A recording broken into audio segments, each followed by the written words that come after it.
มาดีพี่น้องเข้าไปก็คงจะเลยเห็นบนเลยเนาะคนไหนก็เสร็จ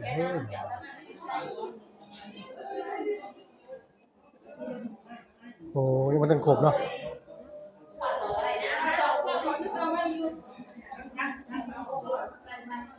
ไอ้เนี่ยพอแล้วก็เบิ้งอีกรอบนึงในอุดรในนั่นพวกทั้งพวกยังมันเบิ้งแต่ละส่วนมันครบแล้วบ่วันแปลแล้ววันแปลแล้วไม่หาถึงความมันเป็นวันแปลแล้วแต่จะว่าไปอยากไปทั้งไหนหนูที่ท่านอยู่บนอยู่ในนี่มันต้องมีคนรักกันอยู่ในนี้อะไรอย่างเงี้ยกัน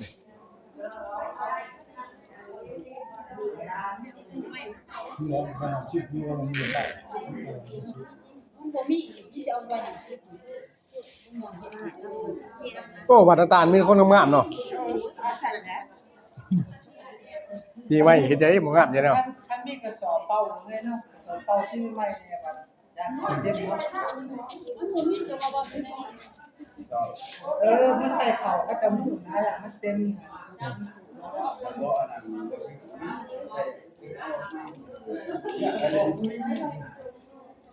กระสอบเพื่อนอะไรโมมี่วะเพื่อนเท่าไหร่คือไม่มันนะยังนั่นน่ะสามหน่วยมาใส่เขาจะยังดิแม่แหละทุกไว้ว่าเรามาใส่เขาจะยัง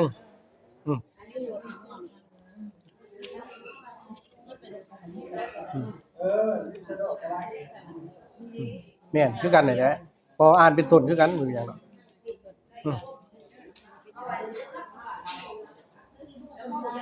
เดี๋ยวเขาจะมาให้เจ้า277เด้อ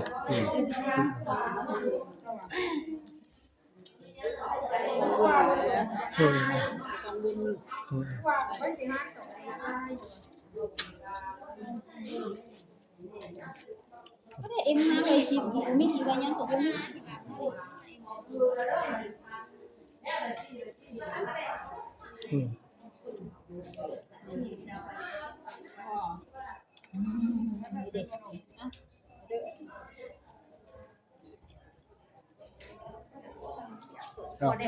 เอาดู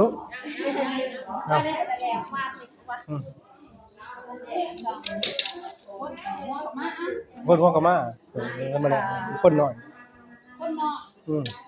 คนหน่อยเนิ่มหมดแล้ว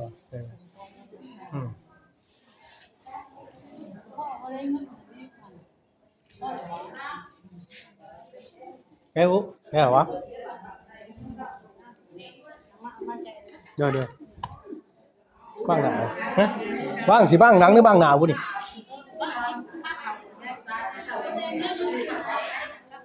พูด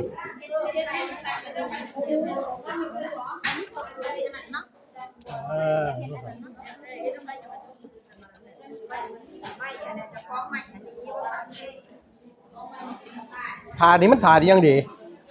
ฮะเอ้าคิดว่าถาดยังดีมันอยู่กูไปกินบ้างเอาแค่กับว่าเนี่ยกินยังได้ไปกินเอาหน่อยนะมาบ่มึงยังพูดยังเลย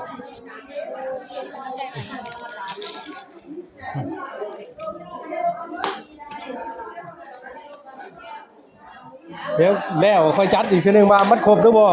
เบิ่งแต่ละอันนั้นนะหมายถึงมาแล้วพอเห็นแล้วก็มาเบิ่งว่ามันครบบ่ตัวใดอย่างมันเกินไปตัวนี้บ่พอครบนี่ก็แม่นเบื้องนุ่มเดี๋ยวเพิ่นนั่นก่อนค่อยจัดสัดส่วน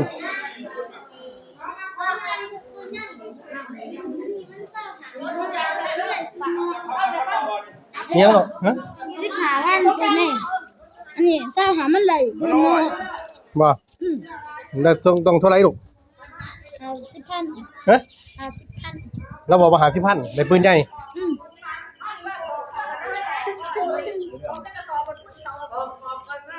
10,000ได้ปืนใหญ่มีบ่พอเงินไม่สักทีกับบ่เปลี่ยนเลยนะนี่โอ้เปลี่ยน50สิเสียตุ๊กโอ้เพิ่นผู้ดีเอาหันไปลูกบ่เอาก็หัน50ลูกหันได้50หัน50ก็ซะหามึงย่าดีเด้พอไปฮะอันนี้มันสั่งตกลงมันเท่าไหร่ราคามัน50หรือซะหา เอาไปซื้อเด้ทาดังไห้เราทอดมาซั่นเด้อเออมาพ่อบอกเรา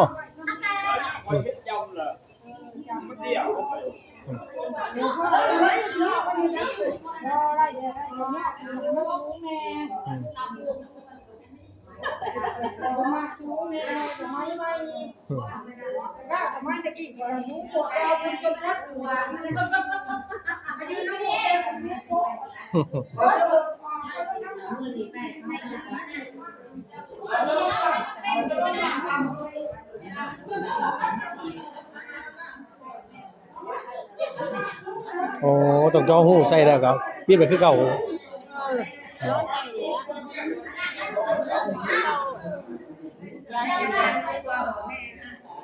มันก็ใส่น้ำหมาได้บ่ซั่นเนาะอืม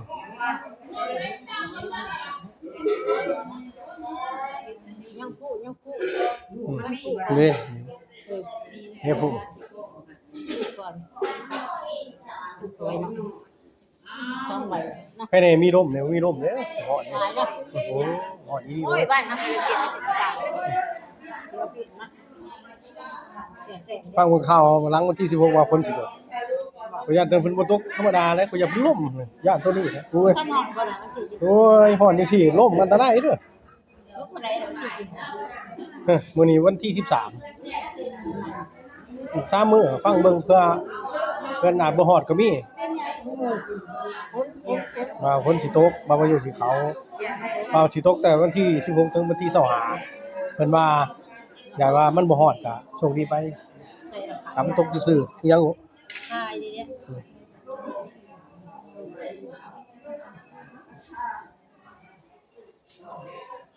ไปสมบูรณ์นะพี่น้อง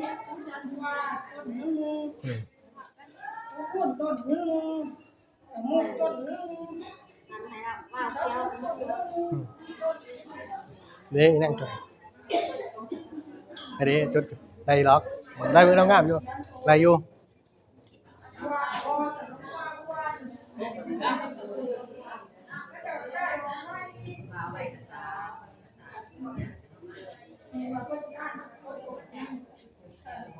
ยังจดไปด้วยเดี๋ยวเพิ่นมาไกลไม่หรอกจดด้วย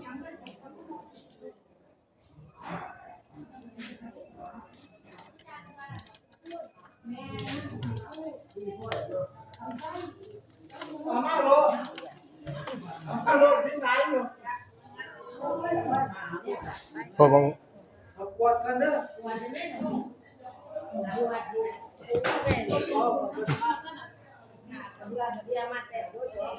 พวกมึงไปกวดอีกเทื่อนึงวัด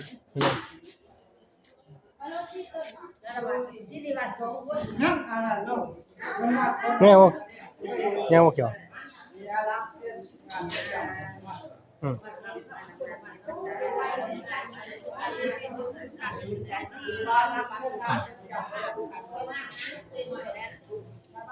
ตัวของบ้านคู่เขาแล้ว ไอ้ คู่ของบ้าน วันจังไรเนี่ย เห็นแต่หันบ้าน โอ้ คือกูเห็นงานนะใช่นี่วะ ไม่นี่ก็กินเขากัน อืมเนี่ยมันเป็นประเภทนี้เนาะคุณเนาะแต่งกระรุ่นต่อรุ่นเมื่อรุ่นเจ้าก็สิรุ่นลูกรุ่นหลานมาเรื่อยๆเนาะเฮ็ดต่อกันสืบทอดสืบทอดกันมาประเภทนี้ลาวอ้าวเฮ็ดก็ได้บุญคนเฮ็ดก็ได้บุญเว้ย ถ่ายเลย ไป เสียงมันขึ้นมา ไปผูเนาะ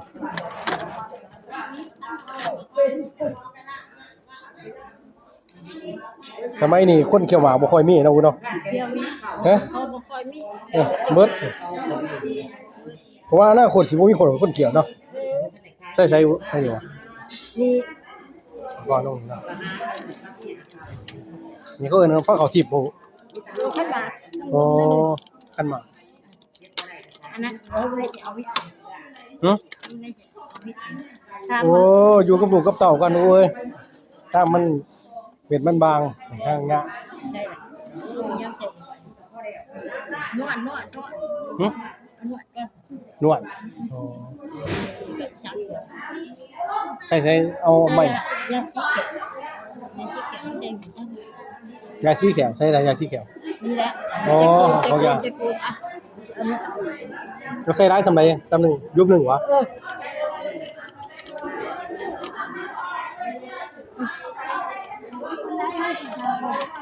ยักษ์กระทามอยู่ดี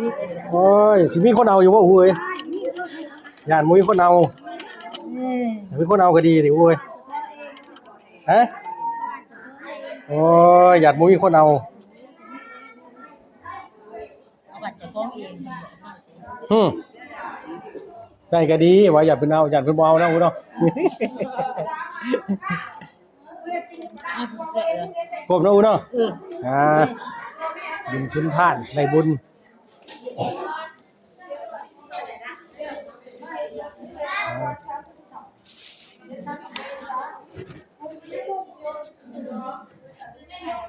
โอ้มาเลยได้ปืนมาเลยโอ้โห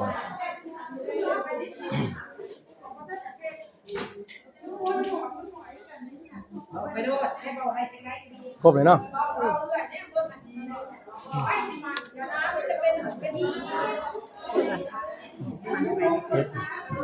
แล้วจุดอ่านไปซื้อจะให้มาเอาไปกิน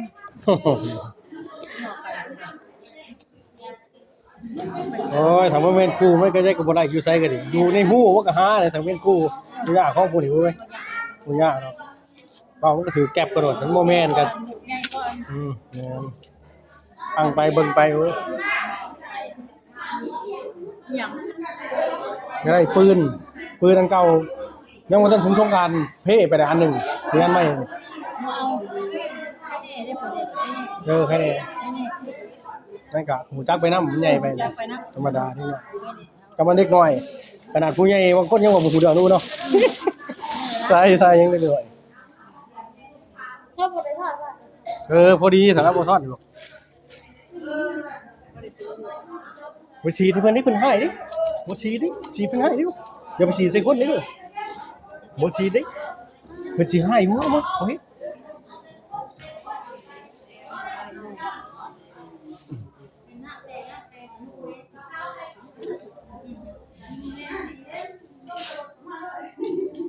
ครับแล้วเราครบแล้วบ่ได้ เว้ยผมบนเพื่อนจะฮอดหน้าทางบ้านใต้คุณไปคุณมาไม่ก็เด่นนะ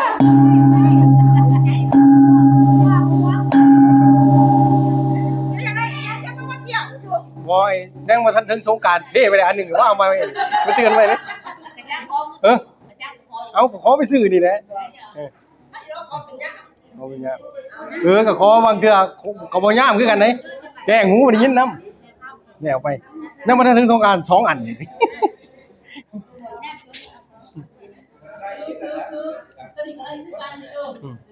มามา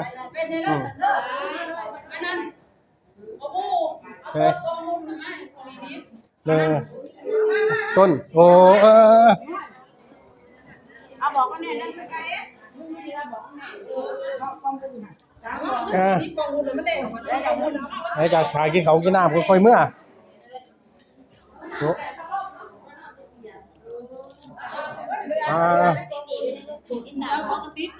ติดต้น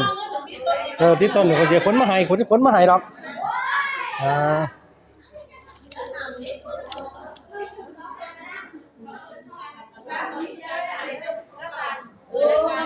ซอยกัน จ้ะอันนี้โคตรต้นนี่ก็อย่างที่โคตรเด้อ โอ้นี่ของใหม่เพิ่งออกมาจาก ไม่ก็โคตรตัวนี้ ด้วย ตามนี่ก็ว่ามันเด้อเด้อ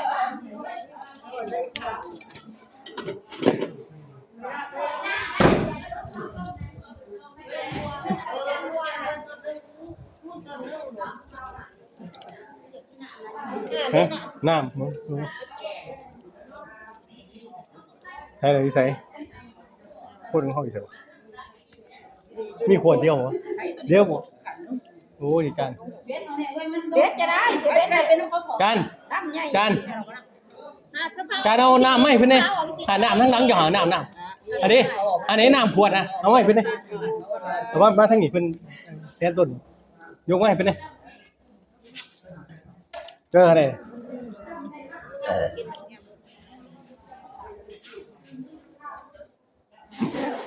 ที่สิครบเนาะรถหุ่นเพิ่นนั่นบ่เอาไปนำบ่นี่ตัวนี้ ไปเบิด จักเด้อทำเพิ่นบ่ เด้งมันเยอะด้วย เอาไปบ่เอาไปไว้เนาะอันนี้ตรงนี้ตัวกันนะ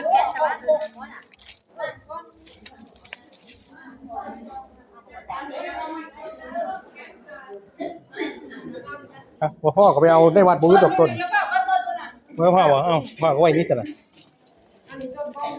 อ๋อนี่ต้นบุคคลเนาะ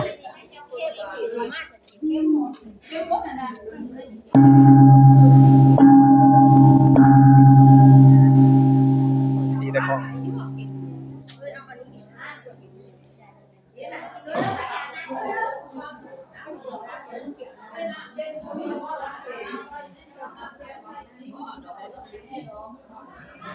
บัดทีนี้ก็เป็นก็โตเด้อพี่น้องปองไปสบายดี